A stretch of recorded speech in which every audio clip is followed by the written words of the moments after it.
अकोल्यामध्ये भाजप उमेदवार शरद तुरकर यांच्यावर हल्ला. अज्ञात व्यक्तीकडून जीवघेणा हल्ला. हल्ल्यामध्ये तुरकर गंभीर जखमी. कोल्हापूर येथे 2 ठिकाणी झाला राडा. विटामध्ये काँग्रेस आणि भाजपच्या कार्यकर्त्यांमध्ये वाद. देवगुळेमध्ये अज्ञातांकडून ठाकरे गटाच्या कार्यालयावर हल्ला.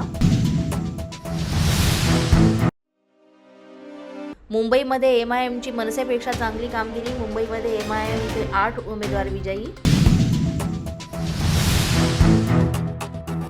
उपमुख्यमंत्री शिंदेंच्या प्रभागातच शिवसेनेचा पराभव. ठाणे प्रभाग 13 अ मध्ये ठाकरे गटाचे शहाजी खुपसे विजयी. शिवसेनेचे अशोक वैती यांचा 667 मतांनी पराभव. नवी मुंबईमध्ये भाजपच्या विजयी उमेदवाराच्या कार्यकर्त्यांची दादागिरी. शिवसेनेच्या उमेदवार अश्विनी मोरेंच्या कार्यालयात घुसून मारामारी. कल्याण डोंबिवलीमध्ये मनसेचा एकमेव उमेदवार विजयी. प्रभाग क्रमांक 21 अ मधून मनसेचे प्रल्हाद म्हात्रे विजयी. पुण्यामध्ये जेलमधून निवडणूक लढवणारे उमेदवार विजयी. आयुष कोमकर हत्या प्रकरणातल्या दोन्ही आरोपींचा विजय. राष्ट्रवादीच्या सोनाली आंदेकर आणि लक्ष्मी आंदेकरांचा विजय. मतमोजणी केंद्रावर रुपाली ठोंबरे पाटलांचा गोंधळ. ईव्हीएमचा सिरियल नंबर मॅच होत नसल्याचा आरोप. मतमोजणी केंद्रावर गोंधळ घातल्याप्रकरणी गुन्हा दाखल.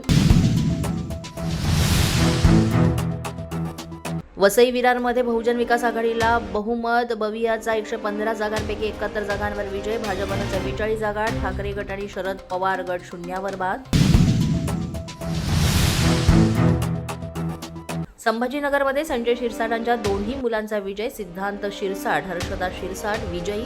न्यूजच्या बातमीपत्रात आज इतकंच. तुम्हाला आमचं बातमीपत्र कसं वाटतंय याबाबत अवश्य अभिप्राय कळवा. यासाठी पोलीस माझा न्यूजचं युट्यूब चॅनल सबस्क्राईब करा. तसंच आमचं फेसबुक, इंस्टाग्राम आणि ट्विटर अकाउंट फॉलो करा. अधिक माहितीसाठी आमच्या www.policemazhanews.com या वेबसाईटला भेट द्या. आमचे अधिकृत प्रतिनिधी व्हायचं असेल तर स्क्रीनवर दिलेल्या क्रमांकांवर आजच संपर्क